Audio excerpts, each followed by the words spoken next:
Muy buenas tardes, un gusto saludar a todos los miembros de la Asociación Mexicana de Investigadores de la Comunicación.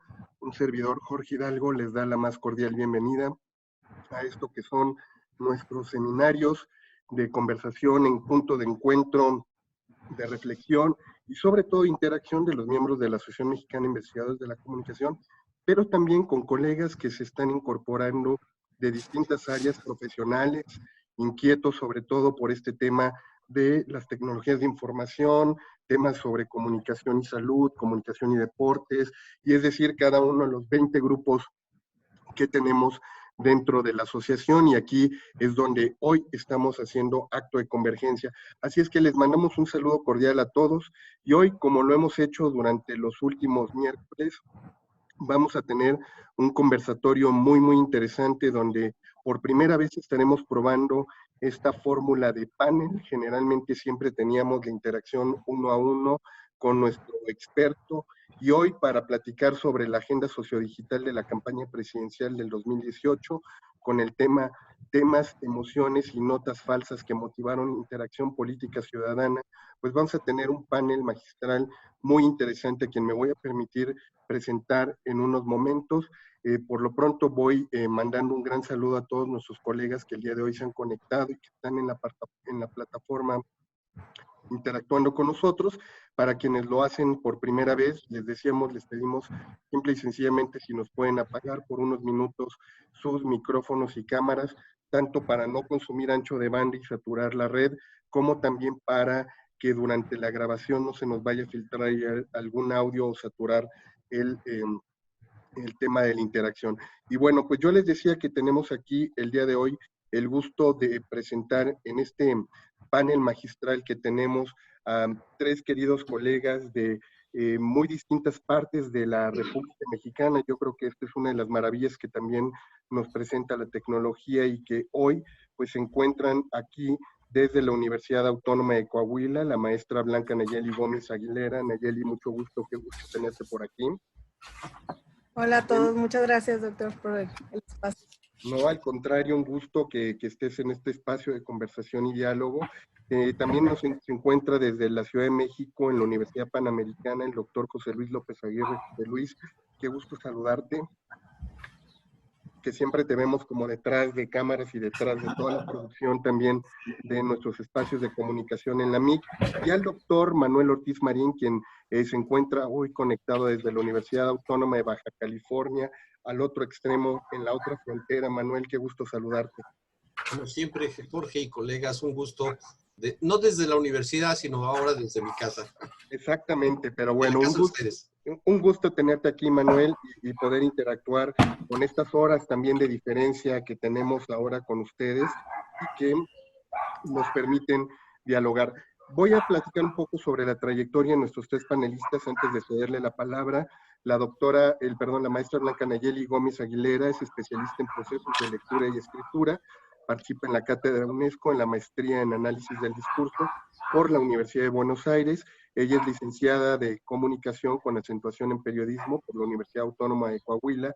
Su área de investigación es la lingüística, la psicopedagogía, la comunicación y las nuevas tecnologías de la comunicación. Actualmente trabaja como profesora investigadora en la Facultad de Ciencias Políticas y Sociales de la Universidad Autónoma de Coahuila en la Unidad Torreón. Nuevamente, Nayeli, muchas gracias por estar con nosotros. El doctor José Luis López Aguirre, él es doctor en Ciencias de la Información por la Universidad Complutense en Madrid, profesor investigador de la Escuela de Comunicación de la Universidad Panamericana, Campus Ciudad de México. Es coordinador del Observatorio de Medios Digitales y del proyecto de investigación Análisis de las redes sociodigitales en el modelo de comunicación electoral implementando en la campaña presidencial de 2018, cuyas líneas de investigación también tienen que ver con estas temáticas. Trabaja particularmente la comunicación digital interactiva y sus ramificaciones, como el ciberperiodismo, la ciberdocumentación, las redes sociodigitales y la democracia digital. José Luis, nuevamente un gusto saludarte. Gracias, Jorge. El doctor Ángel Manuel Ortiz Marín, quien es postdoctor por la Universidad Nacional de Córdoba, en Argentina, cuenta con el reconocimiento del perfil deseable del PRODEP de la SEP, es miembro del Sistema Nacional de Investigadores en el nivel 1 y actual vicepresidente del Consejo Nacional para la Enseñanza y la Investigación de las Ciencias de la Comunicación, además también parte del Comité Ejecutivo 2019-2021 de la Asociación Mexicana de Investigadores de la Comunicación, y sus líneas de investigación son cultura ciudadana en jóvenes, tecnologías para la comunicación e historiografía de la comunicación. Es profesor investigador en la Facultad de Ciencias Humanas de la Universidad Autónoma de Baja California. Manuel, un gusto saludarte y pues como ya lo habíamos dicho, les cedo ahora a ustedes la palabra para que puedan presentar este panel magistral.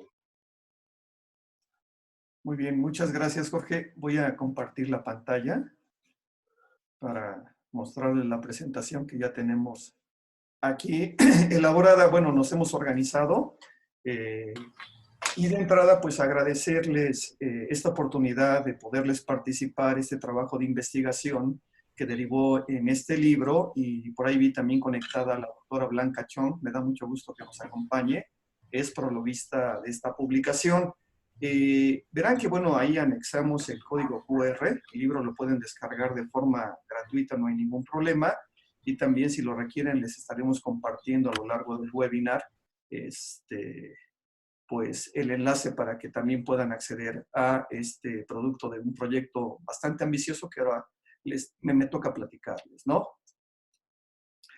Cabe destacar que este trabajo de investigación pues tiene un carácter interinstitucional con las universidades que ven que están aquí expuestas en la presentación, pero también interdisciplinario, ya que pues convocamos, como habrán visto, a un especialista en el área de la lingüística, en el área de la comunicación política, también hay 2 profesoras psicólogas sociales de la Autónoma de Baja California, profesores del ámbito de la comunicación, de la sociología, y tenemos también la participación de un programador y un científico de datos que, bueno, se aglutinaron en este proyecto para responder a algunas preguntas de investigación que nos asaltaban cuando se anunciaba el tema de la elección de 2018, una elección que hemos visto, bueno, fue histórica por muchas circunstancias, que ya platicaremos sobre ello, pero también destacar que se trata de un proyecto intergeneracional. En este trabajo participan alumnos de licenciatura de diferente grado y también alumnos del posgrado.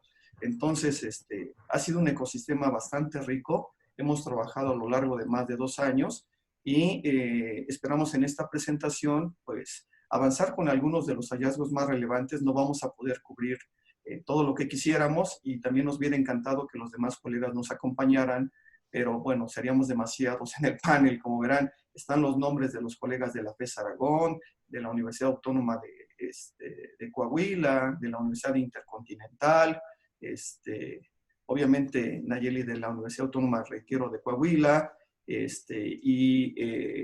el caso de la UABC, pues el doctor Manuel Ortiz, que también hay un grupo bastante interesante que nos apoyó. De entrada, bueno, nosotros nos inquietaba indagar cuál era el papel de las redes sociodigitales en este proceso electoral. Ya en el 2012 habíamos advertido pues, que tienen un papel bastante llamativo y relevante, y ahí la cuestión era ver qué factores motivaban la participación de los ciudadanos, qué tanto habían cambiado. Las redes estaban también en evolución y lo siguen estando, pero particularmente nos quisimos centrar en 3 aspectos: la parte de los temas, las emociones, y con todo ahora que está muy en boga el tema de las fake news, la desinformación, pues también quisimos indagar cuál era el impacto que iban a tener las notas falsas, no noticias falsas, ya diremos por qué está mal dicho noticia falsa, que fueron relevantes y que construyeron la agenda político-ciudadana. Aquí ya yo le cedo el espacio a mi colega Manuel Ortiz para que, bueno, nos dé el contexto político-electoral que se vivió en el 2018. Muchas gracias y seguimos en contacto. Adelante, Manuel.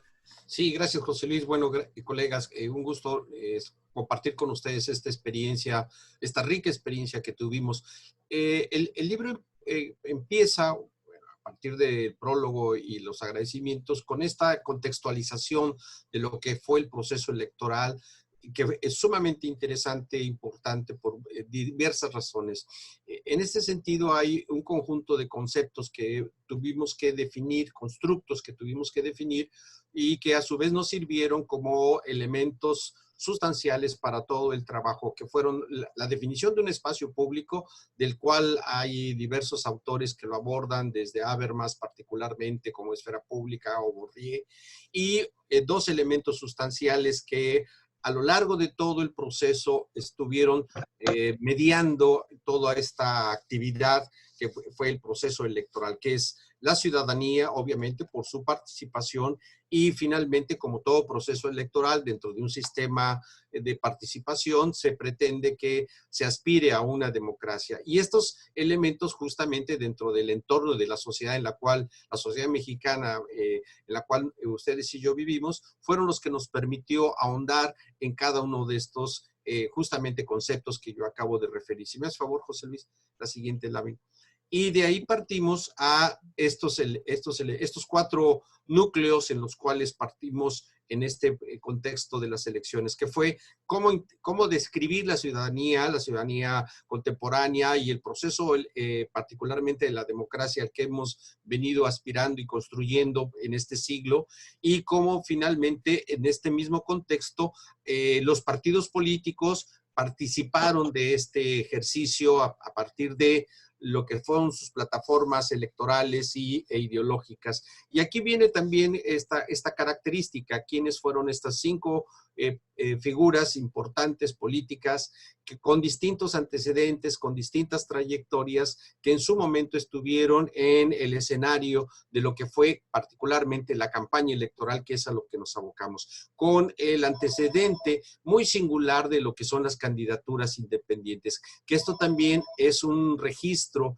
significativo que aportó lo que fue Margarita Zavala y el Bronco en este caso. Hay un elemento importante, que es la estimación de la población votante para las elecciones, que esto no es menor para este caso, pues en esta ocasión pues hubo 3,400 cargos de elección popular, cerca de 88 millones de ciudadanos que estuvieron participando en el padrón electoral, y nada menos que 1,392,000 funcionarios de casilla en 156,000 casillas. O sea, esto nos habla de una de las elecciones más importantes en nuestro país. Y justamente dentro del escenario electoral que estamos hablando, el papel de los medios era sustancial, y ya se adivinaba evidentemente que el juego o el rol que tendrían las redes sociodigitales sería significativo para este proceso, por muchos antecedentes, porque ya había habido experiencias de su uso en distintas ocasiones, porque a nivel latinoamericano ya estaba muy definida esta condición a través de las distintas plataformas, y en este caso particularmente en las que nosotros vamos a citar a lo largo de este libro. Muy bien, gracias, Manuel. Aquí les compartimos, nada más es una probadita, no tenemos tanto tiempo, de cómo fue el proceso y el flujo de trabajo. Como verán, bueno, hubo un monitoreo sobre la cantidad de información que se generó particularmente en 2 redes sociodigitales, que fue Twitter y Facebook. Monitoreamos tanto las publicaciones de los candidatos, especialmente, pero también de los usuarios. Y se aplicó un filtro muy particular, que ya hablaré de él más adelante, que fue una fórmula, un algoritmo que diseñamos en compañía de varios de los colegas que participan del proyecto, para tener muestras muy selectivas con las cuales, pues, de alguna manera tener un corpus, una base de análisis para que los grupos de investigación estuvieran trabajando. Cabe destacar que este proyecto es parte de una apuesta mayor que fue lanzada por la red de observatorios de medios del CONEIC, y conforme íbamos avanzando, pues, este proyecto sobre el análisis y el papel de las redes sociodigitales, componente no regulado del ecosistema político electoral, pues fue creciendo a tal grado que, como verán, bueno, establecimos 4 grupos de investigación, los cuales tenían líneas muy particulares y que de alguna manera estábamos interactuando. Yo les decía a mis colegas que llegó un momento en que casi quería volverme loco, porque tenía casi la mano puesta en todos los grupos que actúan de manera interdependiente, pero también siempre conectados a través de las nuevas tecnologías, ¿no? Entonces, bueno, la parte clave es esta fórmula de interacción, que de alguna manera nos ayudó a determinar cuál era el contenido que estaba generando un impacto, y de ahí seleccionamos ciertas publicaciones en estas dos redes para proceder a un análisis tanto cuantitativo como cualitativo.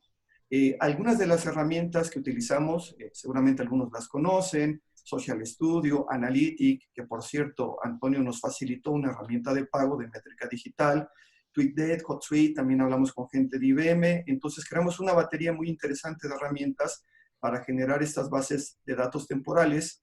Y después, pues, hay un apartado muy interesante con el que seguimos trabajando, que es inteligencia artificial, para que nos ayude a etiquetar y codificar una serie de tweets muy grandes. Este es el fenómeno de Big Data, para generar esa base de conocimiento. Esta es la fórmula que pienso es una gran aportación para enfrentar el fenómeno de los grandes datos, porque lo que hace nuestra fórmula, a diferencia de otras como el engagement o la fórmula del grado de influencia, etcétera, o del reach, es que pondera de forma muy particular el peso que tiene un like, un retweet y un reply. Entonces no le da el mismo peso, y establecimos un criterio muy particular para determinar que ese contenido era relevante para los usuarios, porque lo estaban comentando, lo estaban compartiendo y también señalaban que les gustaba. Entonces se aplicó el algoritmo a toda la base de datos, y de ahí, como les decía, obtuvimos una serie de corpus muy selectivos que nos ayudó a enfrentar la información. Solamente para que se den una idea, en la base general, pues tenemos ahí recopilados casi 40 millones de tweets, de los cuales descubrimos que la gran cantidad era información que no se puede analizar, información basura, o que de alguna manera no tenía impacto. Alguien que publicó y mencionaba a Mido, a López Obrador, pero que había generado 10 likes, nadie lo compartió, por ejemplo, y mucho menos lo comentó. Entonces, esta fórmula creo que fue una gran contribución para el desarrollo de nuestra investigación. Ahora, bueno, le cedo el espacio a la maestra Nayeli Gómez para que aborde uno de los grandes apartados de nuestro libro, que tiene que ver con la aplicación de la nueva retórica en el proyecto de investigación. Adelante, Nayeli, gracias. Bueno, nuevamente muchas gracias a todos los asistentes, al doctor Hidalgo por el espacio.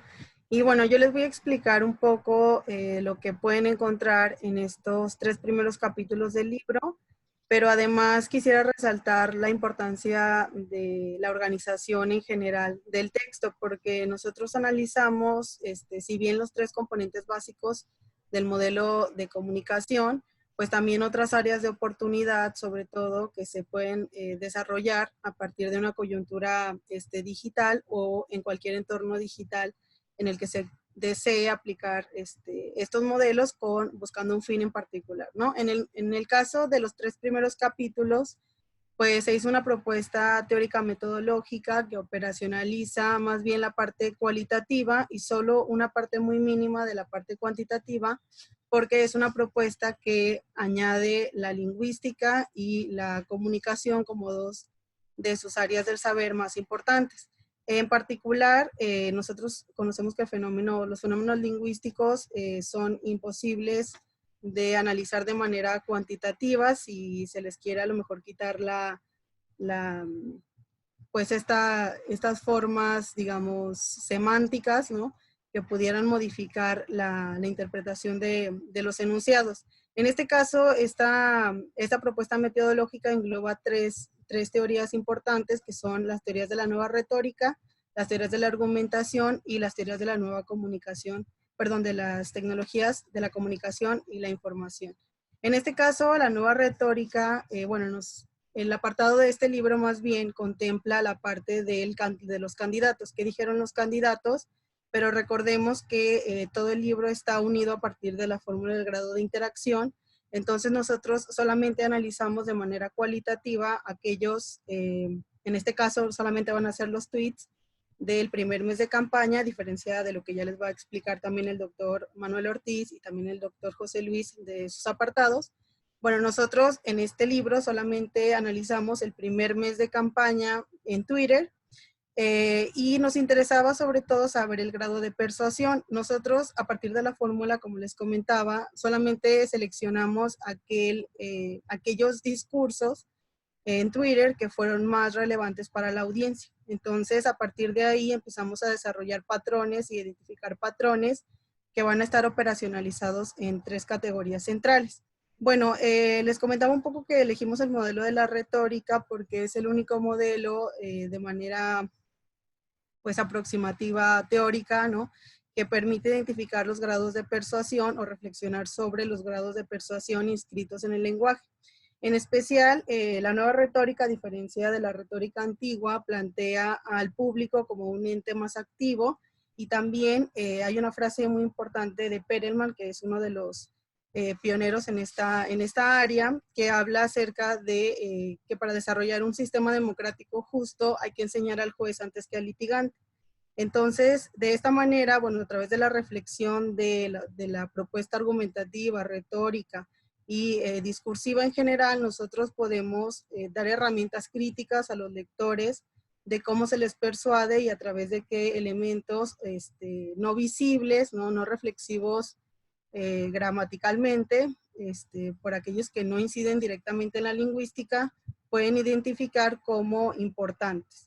Y a partir de ahí elegimos también las teorías de la argumentación, porque Anscombe y Ducrot hablan acerca de que en realidad todo enunciado es una elección política y también es una elección de envoltura lingüística, que esto se refiere a que siempre existe una motivación por persuadir al otro.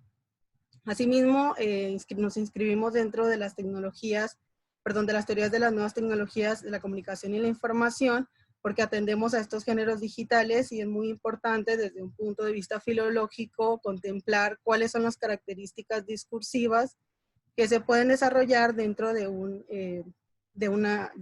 texto, ¿no? En este caso, operacionalizamos tres categorías muy importantes que son etos, logos y patos, que podrían traducirse de la siguiente manera. Bueno, en la parte de etos son categorías igual muy abstractas, pero les voy a comentar un poco la orientación que nosotros decidimos otorgar, ¿no? En la parte de etos estamos hablando del emisor y quiere decir que a través del discurso, pues nosotros podemos identificar cuál es la imagen que quiere mostrar un candidato y cuáles elecciones lingüísticas realiza para lo que dice Barthes, decir yo soy esto, yo no soy aquello. De esta manera nosotros a través de formas pronominales podemos encontrar cuál es el recorrido del etos, cómo hablan con sus oyentes y también cómo eligen dirigirse a sus oponentes, ¿no? En la parte de logos está inscrito específicamente al contenido explícito o no, pudiera ser en el discurso, y está compuesto, o lo compusimos más bien, por dos categorías importantes, que una de ellas son los tópicos o los topoi, que se refiere a los lugares comunes a los cuales con los cuales nosotros podemos comunicarnos. Por ejemplo, uno de ellos podría ser la educación, ¿cierto? Nosotros podemos hablar de educación, aunque no sepamos de manera especializada del tema, y también podemos entender temas de educación, y es ahí donde se inscribe la estereotipación de lo que se dice, o sea, la información. Y luego tenemos la identificación de temas específicos que propician, ¿no?, la reflexión de estos tópicos generales. Bueno, un poquito tratando de explicar esto, nosotros dividimos la parte de logos, o sea, de la palabra, en dos aspectos discursivos importantes dentro del género, que serían la parte textual y la parte hipertextual. Y posteriormente encontramos el concepto de patos, que hace alusión a los sentimientos del alocutario, o sea, del que no enuncia. Y en este caso, lo que nos va a decir Amos sí es que directamente con las emociones, el patos lo que provoca es que el orador pretende desarrollar en el auditorio determinados sentimientos o afectos que lo ayudan a adherirse al discurso, ¿no? Estos tres elementos son elementos bastante persuasivos, pero en especial hay dos de ellos que no son tan obvios y que se inscriben y se pueden encontrar dentro del discurso, como lo son el etos y el patos. Asimismo, hay una cosa muy importante, y es que estas categorías son indisociables. ¿Se puede cambiar, por favor? Bien, bueno, yo no les voy a hablar tanto de los resultados, porque como se darán cuenta, es bastante ambicioso y es un poco abrumador, o puede ser un poco abrumador, pero sí les voy a comentar acerca de qué pueden encontrar en estos tres capítulos. En el primero de ellos, en la parte textual, pues vamos a identificar, o ustedes podrán encontrar cuáles son los tópicos y temas que enmarcaron la agenda de los candidatos presidenciales durante esos 30 primeros días en Twitter, así como saber qué temas motivaron mayor interacción en los usuarios Y al final, ¿qué tipo de agenda pública construyeron los usuarios en Twitter? Con respecto a de qué temas, a reflexionar un poco cuáles son los temas de los que no hablaron, pero también cuáles son estos patrones de los que sí tienden a caer los tres candidatos en este caso de Twitter que lograron pasar la fórmula de interacción. En el caso de la parte hipertextual, pues identificar cuáles fueron los recursos hipertextualizados más usados. Con hipertextualidad me refiero a cuestiones multimodales, que se refiere a los recursos semióticos utilizados a partir de distinta naturaleza o génesis, y a partir de cuestiones relacionadas a la interacción. Asimismo, entendemos la hipertextualidad a partir de formas interactivas que también se enuncian. Por ejemplo, cómo se configuró la polifonía a través de los hashtags o las menciones en el caso de Twitter. Bueno, y en la siguiente categoría, que es la del patos, esta es una categoría un poco complicada y de hecho nosotros tratamos de operacionalizarla lo más que pudimos. ¿Por qué? Bueno, porque existen partículas lingüísticas que sí nos permiten a nosotros crear metarepresentaciones de quién enuncia qué cosa y cuándo se desprende de su discurso, cuándo se adhiere a él y también cuándo le habla a sus oyentes. En este caso, en este capítulo, ustedes van a encontrar la respuesta de este primer mes de cuál fue la imagen que mostraron los candidatos, cómo utilizaron los recursos léxicos para emitir una imagen de sí mismos, cuál es la responsabilidad enunciativa que tuvieron en sus publicaciones, qué formas pronominales utilizan para referirse a los oyentes y de qué manera les hablan, y cómo aluden léxicamente a sus oponentes.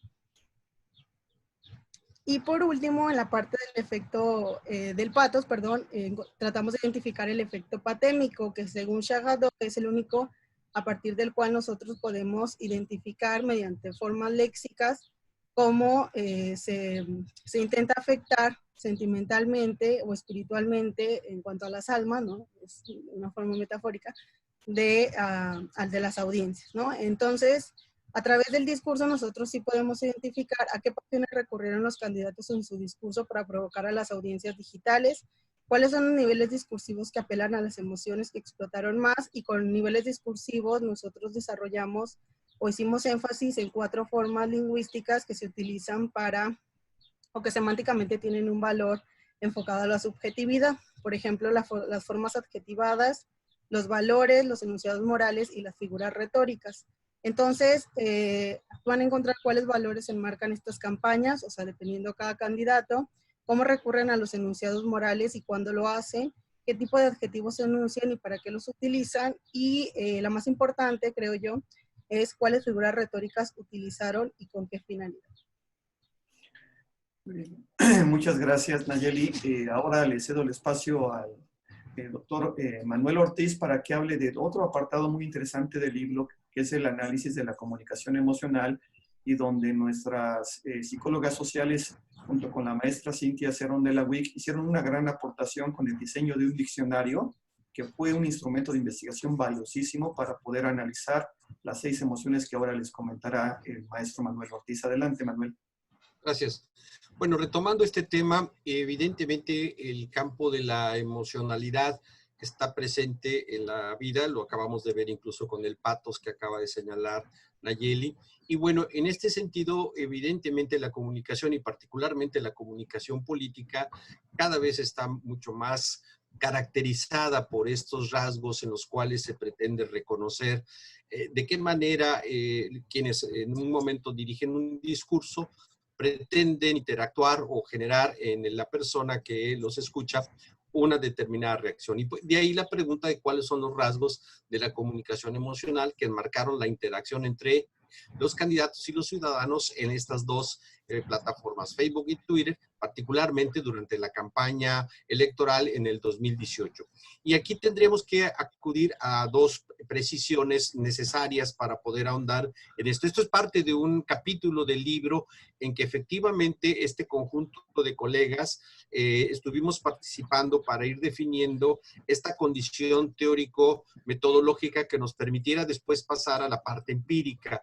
Y evidentemente, reitero, si bien las emociones son uno de los procesos psicológicos significativos, básicos, que cada vez más están presentes en nuestra vida y particularmente reconocer que con ellos interactuamos en nuestra cotidianidad, de tal manera que esta emocionalidad se traslada a la esfera pública, como yo lo definía en un principio cuando inicié con uno de los constructos fundamentales, y que eso nos va permitiendo ir reconociendo, particularmente en un caso como es una campaña electoral y a través de la discursividad de los candidatos, de qué forma ellos pretendieron generar en los ciudadanos o cibernautas en este caso, una reacción. De tal forma que cierro esta parte, esta lámina con esta definición de las emociones se mueven, se transmiten, se comparten y se contagian, que ese es el fundamental elemento. Habrá que reconocer también algo significativo, que esto también, como es una actividad que genera, se va desarrollando a través de la interacción, esto también se va aprendiendo, no es algo innato. Sí hay ciertas reacciones que son innatas, pero socialmente esto se va generando a partir de la interacción con las personas. Y para esto definimos, están definidas a través de este autor 6 emociones que fueron las que trabajamos. Hay una gama, de ellas se desprende una gama muy amplia, que fueron felicidad, tristeza, miedo, sorpresa, ira y asco, que fueron las que nos permitieron generar este catálogo de emociones, pero que además después se trasladó a algo muy particular, que aquí fue muy interesante la aportación de los estudiantes que estuvieron con nosotros, cerca de 8 o 10 estudiantes que estuvieron colaborando, que están más familiarizados con el tema de los emoticones. Y aquí hicimos un diccionario de emoticones que nos permitió a estas 6 expresiones de felicidad ir caracterizándolas. Con un apunte que yo haría, finalmente, aquí también interviene algo que para nosotros tiene que ver y que una máquina no lo va a dar, que es esta cualidad de poder interpretar el contexto en el que se da una expresión de un emoticón. Y aquí, evidentemente, el sarcasmo, la ironía, no lo puede identificar necesariamente una máquina, sino fueron parte de lo que tuvimos que hacer de manera muy artesanal en su momento cuando iniciamos el siguiente proceso, que es lo que ustedes verán en la siguiente lámina. Lo que ustedes van a ver aquí son en Twitter, que eso es particularmente lo que mi colega Cintia Cerón estuvo trabajando en las emociones junto con nosotros, son las publicaciones de los 3 candidatos más importantes. Este es la base de datos con la que se estuvo trabajando. Ojo, se ven pocas, pero lo que pasa es que aquí ya están cribadas toda este cúmulo de, que decía, cerca de 4 millones de la base de datos, precisamente a partir de cuáles son las interacciones más significativas, y de ellas se distinguieron en estos 3 candidatos las más relevantes. En la siguiente lámina estaremos hablando de las de Facebook. Aquí fue el trabajo que hicimos en la UABC particularmente, y es el mismo caso. Aquí sí se agrega Jaime Rodríguez en este tipo de tabla que estamos generando. Entonces, ustedes verán este volumen ya una vez determinado. Insisto, nada de esto se pudo hacer a través de la máquina, aunque lo intentamos con el programa que Antonio nos sucedió, Social Analytics, si no me recuerdo, que nos permitió, pero finalmente este trabajo lo tuvimos que hacer manual a partir de tener las URL. Y esto nos llevó a los siguientes elementos que ustedes verán en la siguiente lámina, que es este espacio en el cual están identificadas particularmente las expresiones y comparadas entre Facebook y Twitter que ustedes pueden generar. Aquí están evidentemente con un emoticón, sin embargo, no necesariamente tienen esa expresividad. Y son justamente estas las significancias. Por ejemplo, en el caso de Anaya, de Ricardo Anaya, vemos cómo él se dirigió en el caso del Facebook con una mayor carga de mensajes o expresados de manera con el componente de emoción. No es el caso en el Facebook. Aquí destaca que, por ejemplo, ira estuvo más expresada por Anaya en el Twitter. En el caso particular de mí, pues la expresión de asco, la emoción de asco tuvo una significancia, aunque menor, pero está presente, cosa que no ocurre en Facebook. Esto fue justamente por lo que estamos haciendo el análisis, y sí vemos cómo entre Meet y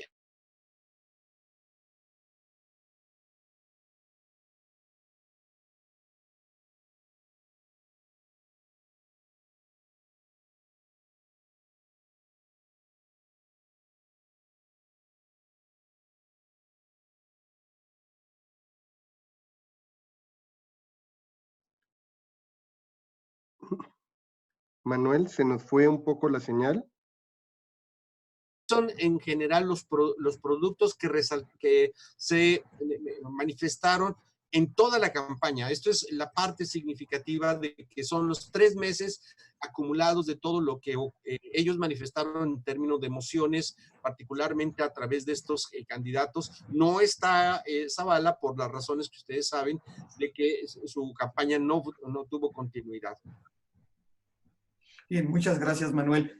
También para complementar esta parte del análisis de la comunicación emocional, me gustaría resaltar que hay un autor muy llamativo, Jonah Berger, que habla en su texto Contagio que las emociones tienen cierto grado de excitación.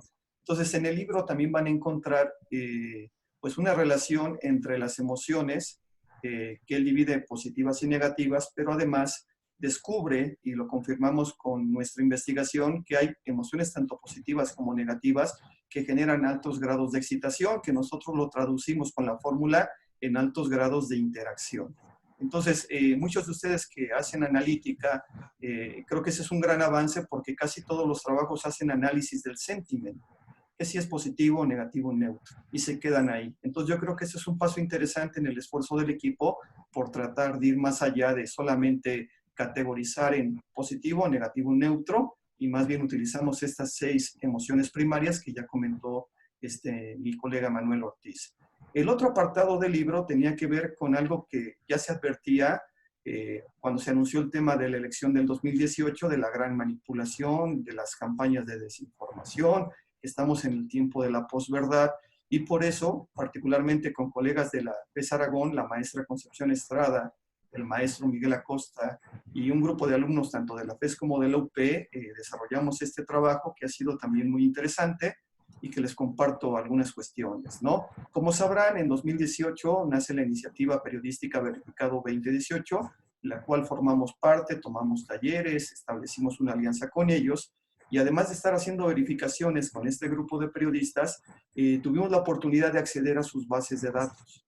Entonces, lo que hicimos fue analizar y seleccionar esta base de datos de 323 notas que ellos revisaron y publicaron a través de una apuesta cuantitativa, pues una serie de las publicaciones verificadas que difundió Verificado a partir de que la ciudadanía le estaba solicitando si esto que se decía sobre Andrés Manuel o esto que se había publicado sobre Peña Nieto o Mitt era verdad, ¿no? Entonces, bueno, ahí lo que hicimos fue seleccionar una muestra probabilística que tenía que ver con una apuesta que se diseñó para la red de observatorios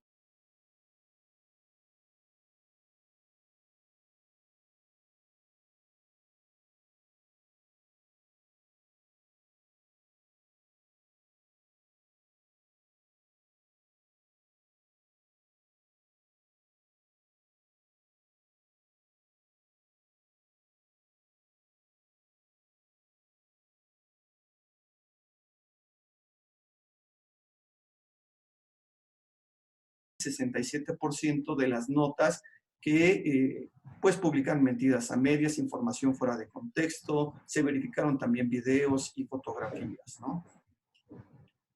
Y sobre este proyecto, como tuvo un alcance mayor, estamos, más adelante les anunciaremos la publicación de un ebook sobre este fenómeno de, pues, el tema de la veracidad de la información más allá del 2018. Ahí ofrecemos una metodología, una serie de reportes, entrevistamos a todo el equipo de Verificado, hicimos un FODA y, bueno, será un libro interactivo con ejemplos, recomendaciones, videos, enlaces que esperemos pronto también participar aquí con los colegas de AMIC.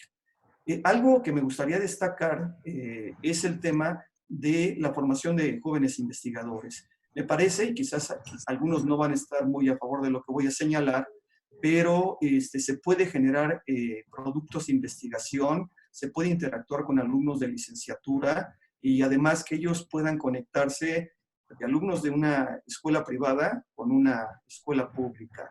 Es un mito que no podamos trabajar en conjunto. Creo que el proyecto desveló esas cuestiones. Como verán, en la última parte del texto les dimos a nuestros valiosos asistentes de investigación la oportunidad de compartir la experiencia de acompañarnos a lo largo de 2 años de trabajo, ¿no? Entonces verán que aparecen los nombres de las universidades, los alumnos. Estos no son todos, como decía Manuel, hubo un ejército de codificadores haciendo este trabajo artesanal, pero los que aparecen fueron los más involucrados y los que tuvieron mayor tiempo en el desarrollo de la investigación. Y bueno, ya para ir cerrando, aquí les compartimos también que este proyecto fue muy generoso. Esta interacción entre colegas de diferente universidad, con diferente formación y mirada a la comunicación, pues verán que desde el 2018 empezó a generar productos, ponencias. Aquí destaco particularmente las del Encuentro Nacional AMIC, donde, bueno, fueron 2, artículos en revistas, la presencia de nuestros equipos, y digo nuestros equipos porque íbamos codo a codo con los alumnos. Entonces tuvimos presencia a nivel nacional, ¿verdad? Que también a nivel internacional, en Argentina, en Brasil, en el encuentro FELAFAX, los alumnos siempre iban apareciendo, protagonizaban junto con los investigadores a cargo, pues los productos, y también destacar que están en proceso 5 tesis de licenciatura. Para 2020 viene en camino la publicación de un capítulo en un texto que coordina también nuestro colega Martín Echevarría, este otro capítulo a través de la editorial Pirámide vía un congreso en España. En fin, creo que el proyecto ha sido muy generoso. Y para comentarles lo que viene, porque el proyecto no ha terminado, vamos a volcarnos a una fase más cualitativa y con nuevos modelos de análisis mejor fundamentados y con la aportación de la inteligencia artificial, que hemos ido descubriendo que sí se puede codificar las emociones. No ha sido fácil, el proceso es largo, desde la minería de texto, el uso de Machine Learning, pero creo que estamos dando pasos muy interesantes. Y ahora, bueno, para eso le cedo el espacio a la maestra Nayeli Gómez, que nos diga hacia dónde vamos. Bueno, además del libro de notas falsas del que ya les habló el doctor José Luis, y del esfuerzo y el desarrollo de muchas líneas de investigación, que muchas de ellas, o más bien en todas ellas participan más de una universidad de las que les comentamos participan nuestros colegas. Pues también ahorita estamos integrando a más personas en el equipo. De hecho, además de este libro de notas falsas, estamos desarrollando a partir de un fondo de investigación un libro más enfocado a cuestiones de la retórica, en donde ya se integran algunos filólogos y lingüistas de la Universidad Panamericana y de la UNAM. Y bueno, para terminar ahora sí toda la parte cualitativa, que ha sido un esfuerzo muy grande, en especial de capacitación a distancia, y que seguramente nos ha enriquecido mucho a todos nosotros. Entonces, bueno, además está este libro que también esperamos finalizar este año, con vista a nuestro panorama actual de contingencia. Pero bueno, la distancia, como ya lo verán, no nos impide trabajar, así que seguramente vamos a poder lograr cumplir esa meta. Asimismo, nos interesa mucho entrecruzar las líneas, por ejemplo, de la parte de la lingüística a la psicología, con los colegas de la UABC, y también ahondar un poco más en cuestiones relacionadas a la interacción ciudadana, que ya les comentó el doctor José Luis, pues tiene que ver bastante con la Big Data que recuperamos a partir de inteligencia artificial, y que bueno, este científico de datos que nos está ayudando, pues está desarrollando y puliendo los modelos, o tratando de que se integren a las formas algorítmicas mediante las cuales se puede etiquetar y obtener como de manera más confiable información de nuestros modelos. Y bueno, también otra cosa muy importante del equipo es el seguir trabajando en conjunto y también desarrollar otras áreas de experiencia. Hay algunos equipos donde todavía no se investiga, por ejemplo, la parte de Facebook, o en otros, por ejemplo, la parte del entrecruce entre de qué manera influyen las redes sociodigitales, ¿no? Ya no nada más en un sentido vertical, sino también ver otros factores que inciden en él de manera horizontal. Muchas gracias. Pues muchas gracias, colegas. Estamos ahora sí que al pendiente de sus preguntas, comentarios, pero bueno, ya aquí le cedemos el espacio a nuestro estimado Jorge Hidalgo. No, pues yo les agradezco muchísimo esta interesante presentación. Seguramente los colegas ya estarán ahí con sus notas, comentarios para poder interactuar. Yo les voy a pedir que si quieren vayan levantando la mano. Quienes no conozcan la plataforma, se activan el botón de participantes que tienen en la parte inferior, les va a aparecer la lista de todos los que estamos y con botón derecho pueden sacar la posibilidad de levantar la mano para que yo les pueda ir cediendo la palabra a uno en lo que se van conectando nuevamente. Nada más quisiera hacer un comentario en función de esto antes de cederle el micrófono a la doctora Rebeca Padilla y después a José Luis Palacios, que también está con nosotros conectados, el doctor, es sobre este trabajo tan interesante que nos presentan, intercolegiado, interinstitucional, multidisciplinario. Creo que hay muchas, vamos a decirles, virtudes a rescatar. A mí lo que me parece relevante es que entre los ejercicios que hemos hecho de análisis del paso de el small data al big data, hoy al big data y sobre todo lo que ustedes están queriendo construir, que es smart data, ¿no? Cómo poder generar datos inteligentes que nos permitan a nosotros encontrar cosas que generalmente no estábamos leyendo en el análisis tradicional de información. Entonces, sobre esa parte yo quisiera dejar un cuestionamiento, es si lograron encontrar ustedes agenda particular creada únicamente en una plataforma sociodigital como puede ser Facebook o Twitter. O sea, si ya podemos hablar de agendas particulares, framings particulares, nuevas formas discursivas particulares que ameriten, como dicen ustedes, nueva metodología, nuevos procesos más allá de lo que ya nos decía la literatura sobre el análisis de información en espacios sociodigitales. Sí, bueno, ya en la parte discursiva yo le cederé el espacio a Nayeli en la cuestión de la comunicación política a Manuel, pero de entrada lo que descubrimos, y ciertamente estoy de acuerdo, Jorge, que este fenómeno del Big Data resulta ser un mito porque realmente esa gran cantidad o ese cúmulo de datos, si no se estructuran, si no se limpian, si no se seleccionan con un criterio muy particular, sinceramente yo les diría no sirven de nada. Nos quitan mucho tiempo, realmente no hay hallazgos relevantes entre gran cantidad de información, dependiendo también de lo que, para qué se quiere esa información. Entonces, de ese fenómeno de Big Data a pasar a Small Data y sobre todo esta idea de los datos inteligentes, fue ese paso interesante que descubrimos, ¿no? Que habría que establecer un criterio para rescatar contenido relevante a partir de interacciones relevantes. Esta cuestión de la relevancia de contenido pues ha sido muy tratada desde, bueno, el tema de la fórmula de Google o lo que está haciendo Amazon o otros tantos para decir esto es lo relevante y lo que mantiene conectados a los usuarios. Entonces el algoritmo sí fue una contribución muy relevante para ir a este concepto de Smart Data, ¿no? Por otro lado, sí hay que considerar que cada red sociodigital tiene una naturaleza muy particular.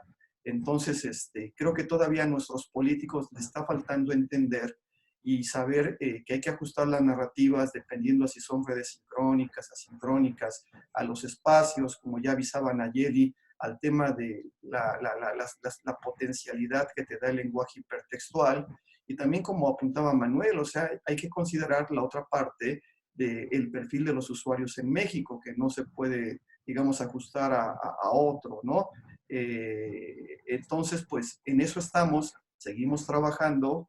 Creo que la intención es ir descubriendo estos modelos de análisis, irlos adaptando y van a ir cambiando, porque ahorita hablamos de Facebook y de Twitter y mañana es otra red, ahorita está de modo TikTok, ¿no? Otro punto importante, y ya con esto cierro mi intervención, es que también el tema del acceso a los datos y la cuestión de la privacidad. Entonces, bueno, ¿por qué hay más información sobre Twitter? Porque Twitter nos permitió desde su API acceder a una gran cantidad de información.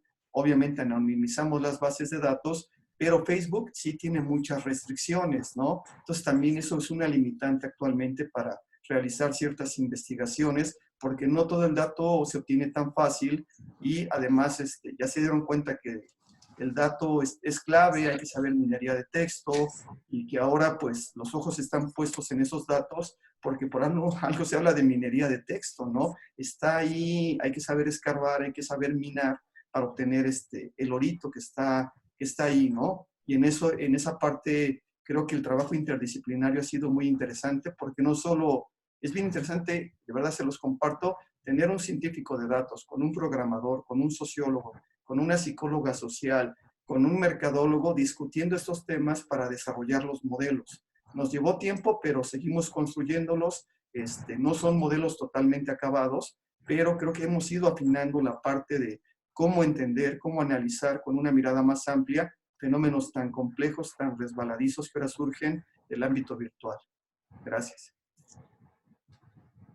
Bueno, de mi parte, con respecto a los discursos, si se modifican, sí, sí hemos encontrado diferencia significativa. Bueno, de alguna forma también lo anticipamos porque pese a que son redes sociodigitales, pues ofrecen posibilidades distintas, ¿no? En el caso de Facebook, por ejemplo, está la posibilidad de las reacciones, que también eso permite, ¿no?, otro tipo de análisis o indagar de una forma diferente a solo un me gusta en Twitter. Pero con respecto a un poco a los discursos, pues hemos encontrado varias cuestiones importantes. Por ejemplo, existe una dualidad importante de factores extradiscursivos como el debate, la campaña antes del debate y después y durante el debate presidencial, ¿sí? Eso sí modifica las formas en las que emiten mensajes y los recursos que utilizan. Asimismo, hay una diferencia, yo creo, bastante significativa entre el juego de lo formal y lo informal. De hecho, bueno, tengo una alumna que ella empezó a hacer una tesis sobre Instagram, cómo se daba la interacción en el caso de Instagram. Y bueno, en su tesis lo que ella fue encontrando es que antes de la campaña, del debate, por ejemplo, ellos añaden emoticones y pues otras posibilidades que permite la red, pero durante el debate emiten historias en Instagram enfocadas a cuestiones formales, ¿sí? O sea, todo tiene que ver ya con una formalidad. Entonces, esta dualidad entre lo formal y lo informal también es diferente. Y otra cosa importante de las diferencias es que lo que hemos encontrado es también este tema de las audiencias. O sea, no es la misma audiencia de Twitter que de Facebook. Entonces, el contenido relevante se modifica. Ya un poco de eso va a hablar seguramente el doctor Ortiz. Y al menos en lo que yo he advertido hasta este punto, que todavía no hemos entrado tan de lleno al análisis cualitativo de Facebook, es que, por ejemplo, en Facebook, ante más posibilidad de espacio, pues añaden formas más adjetivadas, ¿sí? Y enunciados más complejos. O sea, comparten, digamos, de manera global la misma información, pero se utilizan recursos léxicos distintos. No creo tener mucho más que añadir que lo que han dicho mis compañeros, porque realmente te han dado la respuesta. Solamente agregaría un dato, Jorge y colegas. También hay que reconocer que en esta contienda electoral, las trayectorias de los 5 políticos son diferenciadas. Y eso parece mentira, pero finalmente contribuyó, y que la mediación que hicieron las redes sociodigitales fue simplemente un espacio virtual, ¿no? En este caso, ahora como le llamamos, que permitió hacer ciertas, queríamos, acercamientos a trayectorias muy específicas. Voy a poner 2 datos en contexto que están en el libro. Uno de ellos es que, por ejemplo, el porcentaje de publicaciones de Manuel López Obrador y de Margarita Zavala es el mismo, pero no la cantidad de votos, ¿verdad? Quien más publicó, el que tuvo mayor porcentaje de publicaciones fue Jaime Rodríguez, y ya sabemos los resultados. Entonces, eso nos está hablando de que, si bien es cierto que a través de las redes sociodigitales transcurre una parte de la campaña, hay otros elementos que siempre se tienen que tomar en cuenta dentro de un proceso de estrategia de comunicación política, y evidentemente ese es el otro rasgo.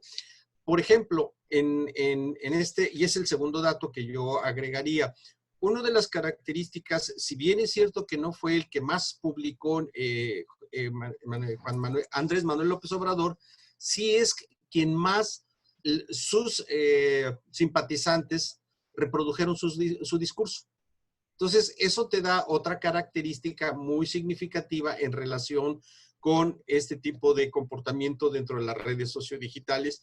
Y bueno, tal vez eso puede explicar en su momento por qué él se expresó de las redes, que las benditas redes sociodigitales. Entonces, creo que hay muchos componentes, que esto no es lineal, que estamos aprendiendo en el caso del contexto académico de procesos de esta naturaleza y particularmente en lo que nos abocamos en el caso de la UABC a las emociones, también eso nos permitió ir representando algo que después ya acabamos de aplicar ahora con las elecciones de Baja California del año pasado, justamente las elecciones de Bonilla, aplicando el modelo, este mismo modelo con las emociones para las elecciones pasadas. Entonces, esta metodología te lleva a este tipo de posibilidades de ir traspolando este tipo de ejercicios a otros escenarios. Muchas gracias a los tres. La doctora Rebeca Padilla tenía una pregunta. Adelante, doctora. Pues antes que nada, me da muchísimo gusto saludarlos a todos en estas circunstancias. Es doblemente placentero. Y también, pues ahora, también debido a estos cambios, como bien dijo Jorge, puedo estar en vivo aquí y no en clases, que nuestras carreras son en las tardes, entonces es un gusto. Bueno, de alguna manera creo que ya contestaron, pero cuando estaban exponiendo, primero, antes que nada, quiero felicitar al equipo. A mí me parece que hay que subrayar este trabajo interdisciplinario, un muy buen trabajo entre universidades y también a mí yo sí estoy de acuerdo que bien que integraron a los alumnos. Yo creo que en este tipo de asuntos más contemporáneos tienen mucho que aportar. Y por eso los felicito, son cosas que debemos de ir avanzando en trabajar de manera interdisciplinaria, aunque a veces más bien el trabajo cotidiano de nuestras instituciones no nos deja estos tiempos, ¿no? Para trabajar colaborativamente y para la reflexión. Yo tengo dos preguntas. Una, que creo que Manuel ya se adelantó, de esta frase histórica de AMLO sobre las benditas redes, pero de manera muy clara, este trabajo que ustedes avanzan ahora sirve para analizar escenarios como el que estamos viviendo ahorita. Pero ¿qué pasa cuando alguien ya no es candidato y se vuelve gobernante? ¿Ustedes creen que ahorita dirían benditas redes en esta contingencia? Esa sería la primera pregunta. O sea, ¿cómo las redes cambian el juego, ¿no? De diferente manera en diferentes escenarios? O sea, ya no es el candidato, quizás simpático, ahorita es el gobernante bajo la presión de una contingencia y comparado con otros líderes mundiales. Entonces me parece que es interesante, quisiera escuchar su opinión al respecto. Y la siguiente pregunta se refiere, que después me comunicaré con Manuel, empezamos a hacer un análisis del caso del movimiento feminista mexicano, pero no tanto, y también vimos que las emociones es un asunto clave, no tanto de quienes emiten la información, sino todo lo que las redes suscita sobre estos temas, ¿no? Que lo he estado haciendo local y ve uno cómo hay estas audiencias que Guillermo Orozco les llama las audiencias sociales que se ven, y ahí emiten, pues no es racional, es totalmente emotivo todo lo que les provoca el movimiento feminista, que creo que hay mucho que hacer. Me interesa mucho su experiencia para ver cómo podríamos analizar las emociones, no tanto de los emisores, sino de las audiencias. ¿Cuáles serían ustedes los ejes por donde comenzar este análisis? Esas serían mis preguntas. Gracias. Muy bien. No sé si José Luis quieras, o bueno, si gustas, hola Rebeca, ¿cómo estás? Qué gusto saludarte, y ahora a través de esto, como nos conocemos virtualmente en otras cosas. Mira, yo creo que sí coincido contigo en que es muy diferente la postura que puede tener un candidato o un político en un proceso electoral a la diferencia que tiene cuando ya asume el cargo, y eso es natural. Yo rescataría el tema de la mediación de Martín Barbero y de Martín Serrano. Finalmente, somos los ciudadanos los que le vamos dando esta tonalidad. Cierto, tampoco soy inocente y creo que las redes transmiten todo lo que finalmente se va generando. Hay sus énfasis y sus parcialidades en este sentido, pero no creo que hoy pueda repetir la frase López Obrador en este momento por las razones que todos sabemos, y menos en este momento de la contingencia, donde se ha generado toda una discusión en torno a su comportamiento en este momento. Y creo que, hablando de coyuntura, que Martín por ahí Echeverría señalaba de hacer análisis de coyuntura, este es un momento muy interesante para poder hacer ese tipo de ejercicio. Mi apreciación es que cambian los escenarios, cambian los discursos, cambia la emoción que hay que transmitir, evidentemente también, y eso nos lleva, obviamente, a otro tipo de ciudadanos interesados en cierto tipo de información. En el otro plano, tienes mucha razón, desafortunadamente no pudimos hacer ese ejercicio en el caso de la campaña electoral porque se nos atravesó aquel caso de Cambridge, ¿se acuerdan? Que cerró todo lo que fue Facebook para poder hacer el análisis más a fondo de lo que serían las interacciones de los cibernautas.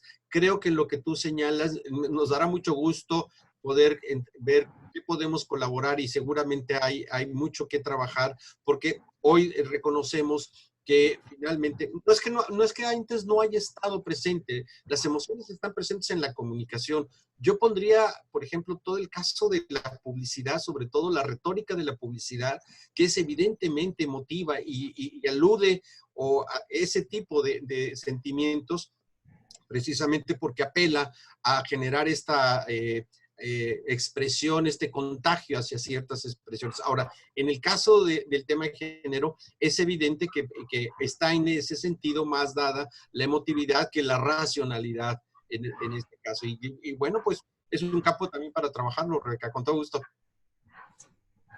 Y bueno, complementando a lo que ya comentó, bueno, ya dijo Manuel, a mí me gustaría destacar dos cuestiones que descubrimos también con la investigación, que obviamente hay un trabajo detrás, un equipo que le ayuda al candidato a articular su mensaje. Descubrimos que fueron mensajes muy cuidados. En el tema de las emociones, donde nosotros apostábamos en encontrar un grado de emocionalidad muy alto, pues realmente la expresión fue menor, ¿no?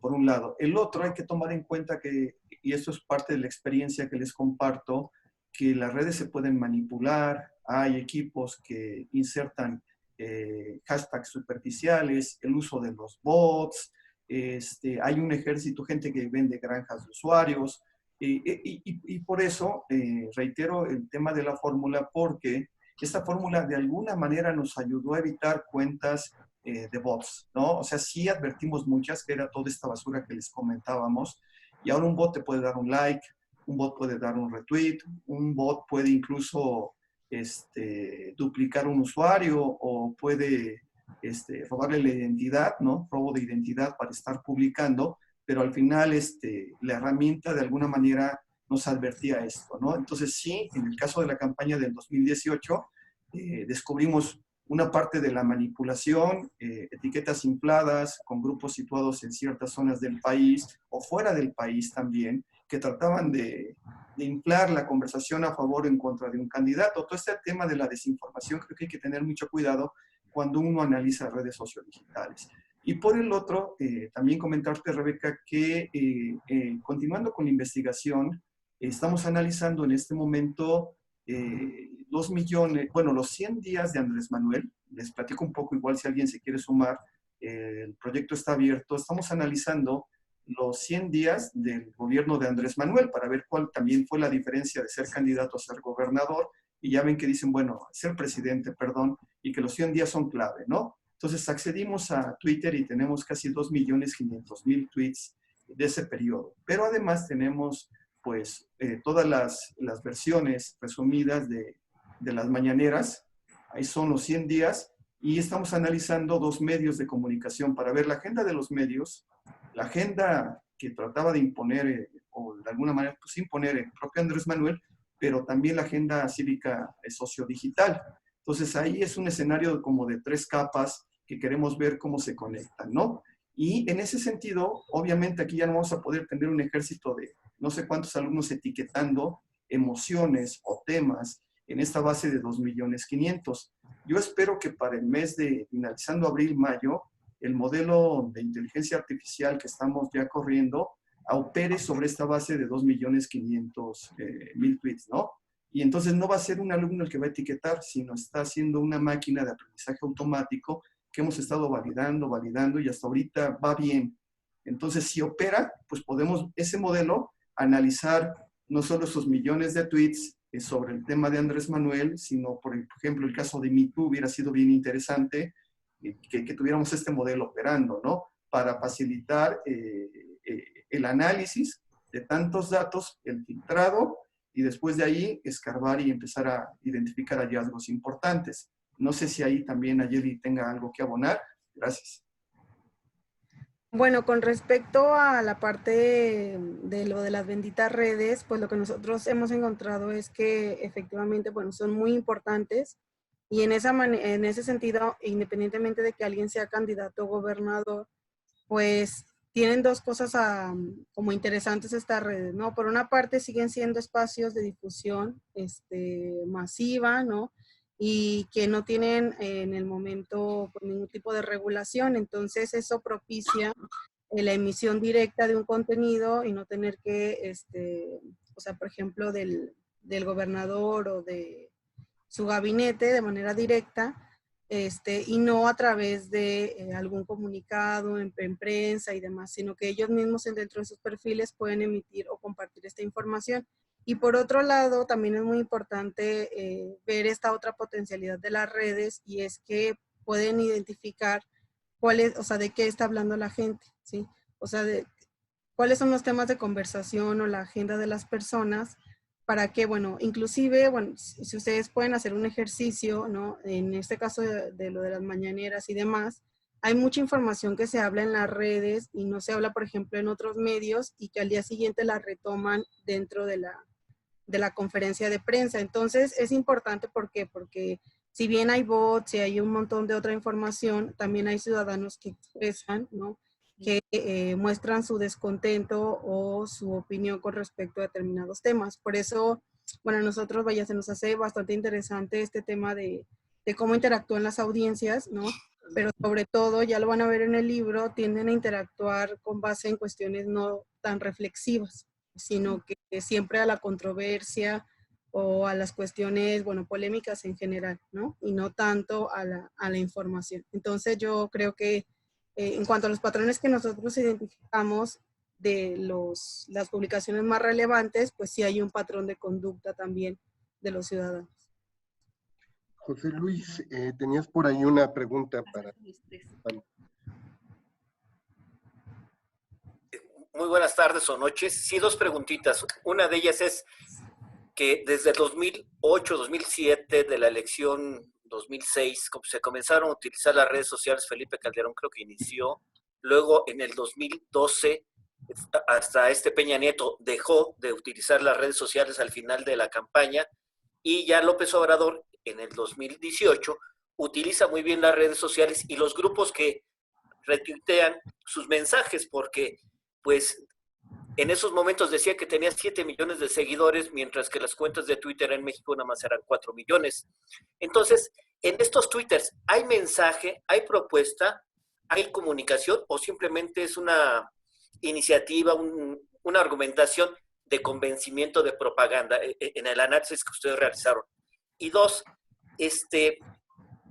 compararon la participación de la interacción, de cuántos tuvieron interacción presidente o candidato con audiencia o simplemente eran retuiteos de los mensajes, porque yo en ningún momento vi que hubiera una interacción candidato ciudadano o una argumentación de propuesta, iniciativa, un diálogo entre los internautas con los candidatos.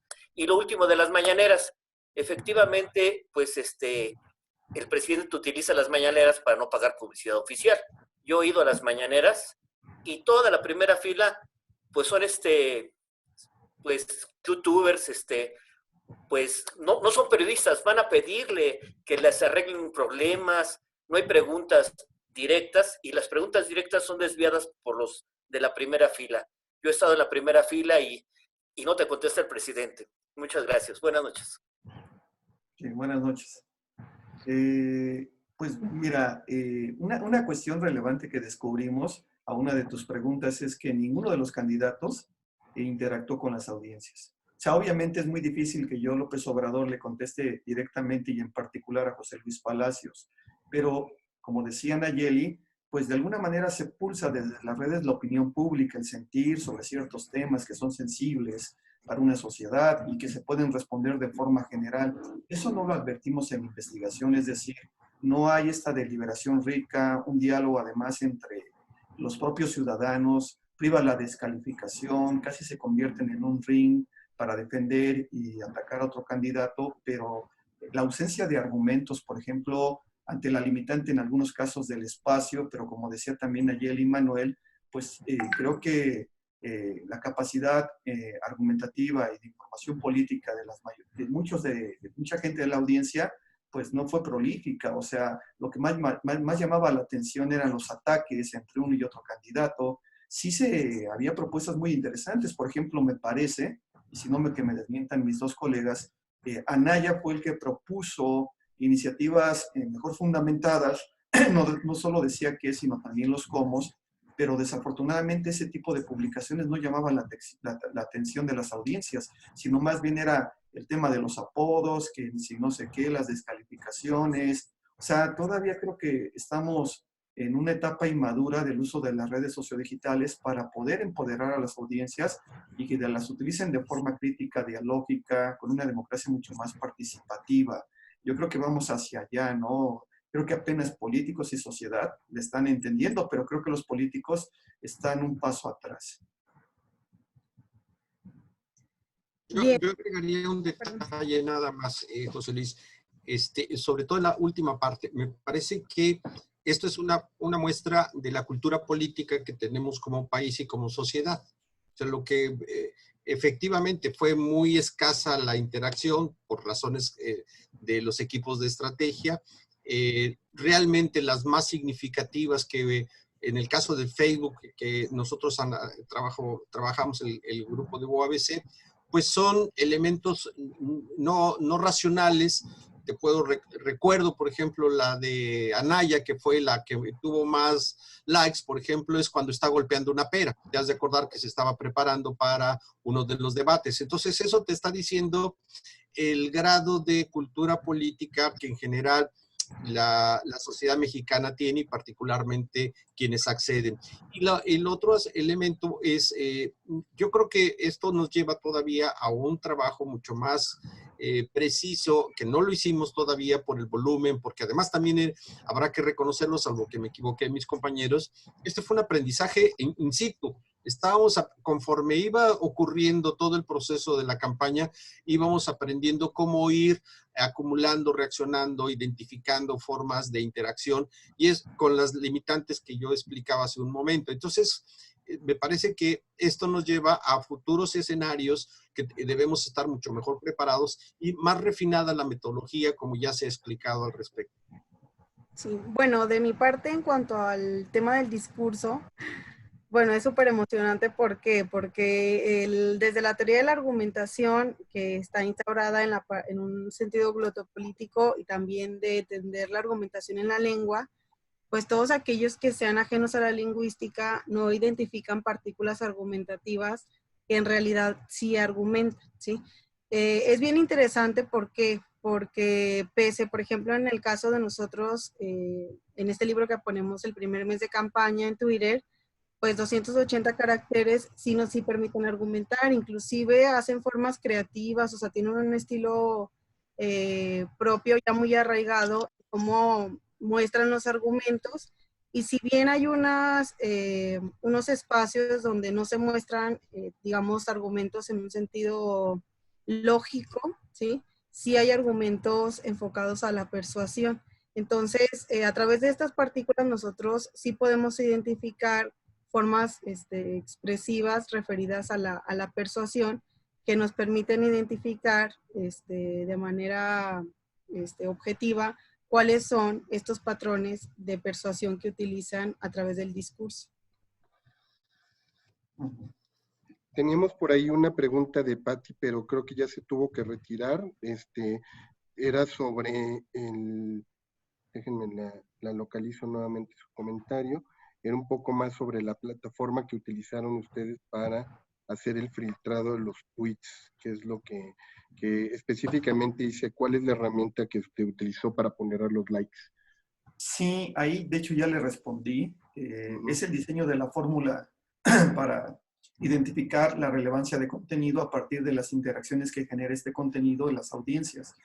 Como le comentaba en el chat, pues fue un trabajo arduo para poder realizar la fórmula y lamentablemente por el grupo involucrado no puedo revelar cómo está diseñada esa fórmula, ¿no? Es, no sé, muy parecida y este tema del algoritmo que tiene PageRank, ¿no? En Google para identificar y tal.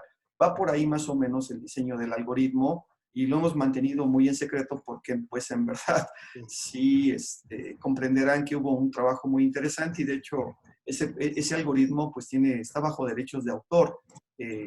Obviamente, pues, no sé, ahí no se los podemos facilitar tampoco, pero igual, si alguien tiene interés, a lo mejor le podemos ayudar a filtrar el contenido, ¿no? Pero no lo podemos abrir, ¿no? Ahí incluso fue un acuerdo dentro del grupo completo de investigación que el algoritmo, el diccionario sobre el tema de las emociones y algunos otros instrumentos, pues no son visibles dentro del libro. Si explicamos qué hicimos, cómo y cuestiones más a detalle, pues es parte también de los convenios de confidencialidad que se firmaron dentro del grupo y que también los alumnos y otros actores se comprometieron, ¿no? Porque el proyecto sigue todavía trabajándose. Quizás más adelante, no sabemos cuándo, pudiéramos liberar parte de esta información. Bueno, hay algunos comentarios que se han expresado en el chat de felicitación. Dice Claudia Elisa, felicidades, un excelente documento. Sería interesante agregar, como comentaban, otros espacios como Instagram, con el caso de Samuel en Nuevo León y TikTok, considerando que son usuarios de 13 a 24, bueno, antes de la contingencia, pero por ahora está lleno de observadores. Gracias por compartir sus conocimientos. Yo no sé si hay alguien más que tenga alguna pregunta que no la hayan externalizado ahí, en el chat, o que no haya levantado la mano, y si no, solamente para concluir un último comentario de mi parte, sí, y que me llama mucho la atención en el proyecto que hacen ustedes, porque nos dejan ver cómo en esta esfera pública sociodigital empezamos a ver, así como los mensajes polarizados, discursos de odio, también un nuevo fenómeno que es como el buzz, ¿no? Y creo que por ahí en algún texto de José Luis, en algún momento lo comentas, José Luis, que realmente el espacio digital es más ruido a veces, ¿no? Como un zumbido, pero no hay opinión, no se está generando la opinión pública como creíamos, y que parte de su investigación pues también pone en manifiesto el tono de los ruidos, porque también habrá que distinguir que no todo el ruido tiene un sentimiento y que tiene un zumbido particular, y que yo creo que parte de su investigación nos va a aportar luces en ese sentido, ¿no? Aprender a distinguir el zumbido, distinguir los ecos, las resonancias y los espacios conversacionales cuando realmente se logre dar la conversación. Y nada más por último, si en algún momento contemplaron hacer correlación entre las emociones y decisión de voto. Si hay alguna correlación en particular entre alguna emoción que hayan ustedes monitoreado con decisión de voto, y si pudiéramos encontrar por ahí algún tema interesante de análisis. Sí. Yo creo que es el reto, Jorge, poder hacer ese tipo de ejercicio. Tú lo sabes muy bien, y bueno, quienes están ahorita y quienes se retiraron saben que parte de muchas de las preguntas e hipótesis es qué tanto realmente influyen las redes sociodigitales en la intención de voto. Me parece que ese sigue siendo todavía una agenda por resolver, y ya no hablaría de las emociones en lo particular, por las razones que acabo hace un rato de mostrar y de identificar, y los datos que ofrecí, pero desde mi particular gusto, si nosotros acudimos a la ENCUP 2012, por ejemplo, porque no hay otro dato más reciente, que tiene que ver con la intención de los ciudadanos para poder votar, eso te va diciendo que realmente las redes no están resolviendo este tipo de tema, como lo vimos también particularmente en la proporción entre el listado de estos 88 millones que yo referí y realmente quienes votaron. Entonces, me parece que todavía está por desentrañar si realmente las redes sociodigitales, en el caso particular de un proceso electoral, solamente, o sea, aislando todo el demás contexto histórico, económico, político, cultural, realmente pueden influir en la decisión de voto. Me parece que todavía, a mi juicio, está por verse, y no somos los únicos. En Europa, en Estados Unidos, todavía siguen pensando al respecto, salvo el caso de Obama, por ejemplo. Sí, ahí, Jorge, sobre el tema del ruido, este concepto de voz, obviamente sí encontramos, por eso decía al principio que no nos vayamos con esta mentira de que el Big Data, sí, hay muchísimos datos, pero en verdad cuesta mucho trabajo limpiarlos, estructurarlos, filtrarlos, tener un criterio y un modelo teórico-metodológico para poder aprovechar los datos de relevancia, esos digamos, granos de oro que se van dejando por ahí. Y no es nada sencillo, tampoco es imposible. Creo que vamos a ir descubriendo poco a poco criterios y herramientas que nos van a ayudar en ese sentido, pero sí contaminan mucho el tema de la investigación, ¿no? Este tema del ruido. Y por otro, nada más añadir que efectivamente lo que sí descubrimos fue este concepto de polarización que se dio en las redes. No fue gratuito que las emociones que más se propagaron en los análisis que realizamos fue felicidad e ira. Y en medio estaba el vector llamado Andrés Manuel López Obrador. Entonces, este grupo de usuarios que los defendía con todo, y el concepto, ya saben, los chairos y los fifís, los amlovers y no sé qué. Entonces, sí, a veces se presta un poco para la turba, y también lo que alcanzamos por ahí a percibir es que los usuarios no escuchan o no promueven el diálogo, porque está todo este fenómeno de la burbuja de filtro, ¿no? Yo ya tengo una postura ideológica, apoyo a cierto candidato, y la verdad notamos muy poca abertura a conectar, a dialogar, a deliberar con personas que pensaran diferente. Entonces yo creo que ahí falta estrechar ese puente para generar conversación. Son medios conversacionales y realmente muy pocos usuarios tenían esta apertura, ¿no? Los otros se atrincheraban de tal forma que, pues bueno, decía, y además no eran con argumentos, eran más posturas emocionales, ¿no? Pero bueno, yo ya no quiero seguir acaparando, le cedo el espacio a Nayeli. Un apunte nada más antes de Nayeli. Si recuerdas el Latinobarómetro, ¿de qué dice sobre el uso de las redes, particularmente los mexicanos, que son para entretenimiento, cuando en otros países, Chile o Argentina, lo usan para informar? Entonces, por esto el componente de la cultura política me parece sustancial para generar lo que está diciendo José Luis. Perdón, Nayeli. Sí. Bueno, pues ese sería, yo creo, la pregunta que todos quisieran responder, pero yo creo que va a ser bastante complicada, además de la experiencia de investigación en estos años, porque, bueno, también hay que ver que estamos hablando de las redes como también audiencias específicas, o sea, no qué tanta representación habría a nivel nacional en las redes, bueno, y un montón de otros factores que sí podrían modificar estas cuestiones. Lo que a mí respecta, yo creo que es muchísimo más importante ir identificando estos patrones a través de los cuales se nos persuade. ¿Por qué?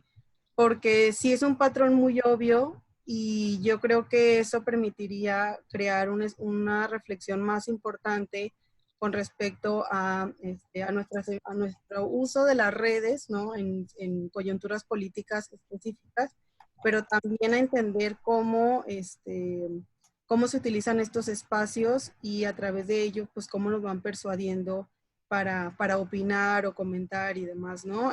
Bueno, ya van a encontrar, digo, yo no puedo andar tampoco mucho en los datos porque es poquito tiempo y es muy difícil explicarlo, pero van a encontrar en el libro estos patrones que sí ayudan. Uno de ellos, por ejemplo, en estos casos actuales, el uso de metáforas por Andrés Manuel López Obrador, por ejemplo, ¿no? El cómo va abriendo muchos temas con respecto a elipsis a partir de cosas que a fin de cuentas nosotros tenemos que rellenar toda la información que él está compartiendo. las referencias culturales a las que constantemente alude, ¿no? Al uso de polifonías culturales. Eso es bastante significativo y yo creo que eso sí modifica en parte la participación de las audiencias. ¿Por qué? Porque, digamos, en un sentido un poco más coloquial, ¿no? Les está diciendo lo que pueden interpretar, pero no les está aclarando nada. Entonces, quizá eso sería interesante, ¿no? Más allá de saber si está el voto o no, es ver cómo se utilizan y también ir identificando estos elementos persuasivos a través del cual los hacen. Bueno, por aquí dejaron unos últimos comentarios antes de concluir. Les dice José Luis Palacios, dice comentario, el Twitter ha sustituido la comunicación oficial, ahora casi la mayoría de los funcionarios del gabinete utilizan esta herramienta digital para anunciar acciones y decisiones y los medios tradicionales retoman este mensaje como comunicados oficiales de la dependencia. Muchas gracias, muchísimas felicidades. Jorge Bravo también por aquí nos deja un comentario, dice si el equipo de investigadores del libro fueran los asesores del candidato, ¿qué recomendación le darían respecto de un uso efectivo o no efectivo de las redes sociodigitales? ¿Qué hacer y qué no hacer? Pues por ahí les deja también yo creo que una tarea pendiente a nuestros ponentes del día de hoy en este conversatorio. Y bueno, pues yo quisiera cerrar esta charla como ya es tradición, compartiendo con todos y cada uno de ustedes estos que son nuestros reconocimientos, aunque hoy de manera virtual, esperemos que próximamente sean físicos, para la maestra Blanca Nayeli Gómez Aguilera, para el doctor José Luis López Aguirre y para el doctor Manuel Ortiz Marín por haber participado en este panel sobre la agenda sociodigital de la campaña presidencial 2018 con temas, emociones y notas falsas que motivaron la interacción político-ciudadana. Muchísimas gracias, Nayeli, José Luis, Manuel, por este extraordinario conversatorio. Muchas gracias. Un saludo a todos. Saludos, Jorge. Un abrazo, como siempre. Muchas gracias. Y también a los presentes y los valientes que se quedaron hasta el final. No, y hablando de eso, pues justo les queremos extender una invitación para que la próxima semana nos acompañen igual en punto de las 18 horas del centro de la República para escuchar el conversatorio que vamos a tener con la doctora María Rebeca Padilla de la Torre, quien el día de hoy nos acompañó también para hablar la próxima semana sobre tecnologías de la información y la comunicación para el desarrollo y el cambio social, un tema muy, muy interesante que creo que seguramente va a dar para mucho de qué hablar a partir de lo que hemos estado analizando en estas temáticas. Así es que ahí está la invitación para que la próxima semana estén con nosotros, escuchen a la doctora Rebeca Padilla y también pues sigamos en este diálogo, interacción entre todos los miembros de la comunidad amiga. Muchísimas gracias a todos y que tengan una excelente noche. Saludos. Saludos a todos. Muchas gracias. Muchísimas gracias a todos, como dicen, a los que sobrevivieron por aquí, Sofía, Antonio, a la doctora Blanca Chong, a Claudia Islas, a Guillermo Sequi, al doctor Jorge Bravo también, de que nos acompañó el día de hoy, Javiera, Roxana, Silvana. Muchísimas gracias. Buenas noches. Buenas noches. Buenas noches y Gracias gracias por sus preguntas. Muchas gracias.